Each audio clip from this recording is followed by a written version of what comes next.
সকল ভাই বোনদেরকে আমাদের পক্ষ থেকে সালাম রইল। ভাই কি বলবো, আমার আওয়াজ কথাগুলো শুনলে মানুষ শরম পায়, আমার কথা শুনলে আমি শরম পাই ভাই। এখন কি বলবো, আজকে বোনদের কথা একটু বলি।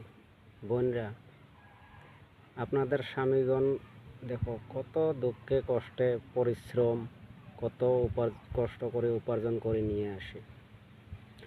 আসার পর এত যে কষ্ট করতেছে ভাই, মানুষের লাঞ্ছনা বিড়ম্বনা, কত কথা নির্যাতন শুনিও দেহার তেজ পানি করে মাথার ঘাম পায়ে ফেলে উপার্জন করে আনি আপনাদের হাতে দিতেছে। আপনারা ভালো করে সুন্দর করে আজকে এটা নিয়ে আসার নাকবো, কালকে এটা ভালো কাপড় বেরাইছে নিয়ে আসার নাকবো, পরশু এটা নিয়ে আসার নাকবো। স্বামী জবান বন্ধ করে ঝেঁটে চাও সেটাই দেয়। তাই বোনদেরকে বলি, বেশি টাকা লোভ করে লাভ নাই।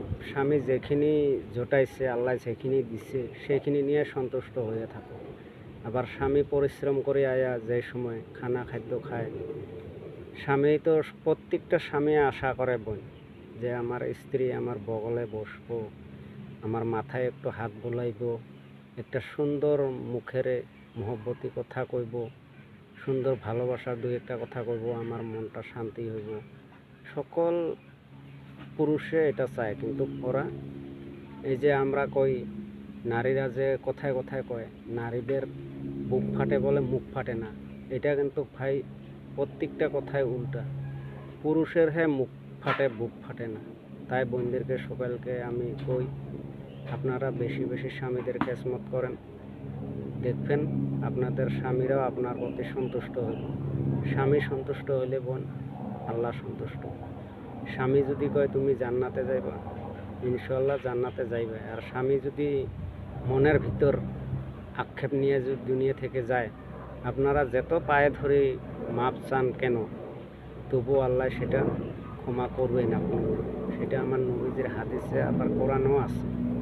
তাই বোনদেরকে সকলকে অনুরোধ রইল আমার পক্ষ থেকে, স্বামীদেরকে একটু যত রাগান্বিত হোক, বাড়িতে আসার লগে লগে সুন্দরভাবে কথা বলুন, কথা কন, একটু ভালোবাসা জাগাইয়া দেন।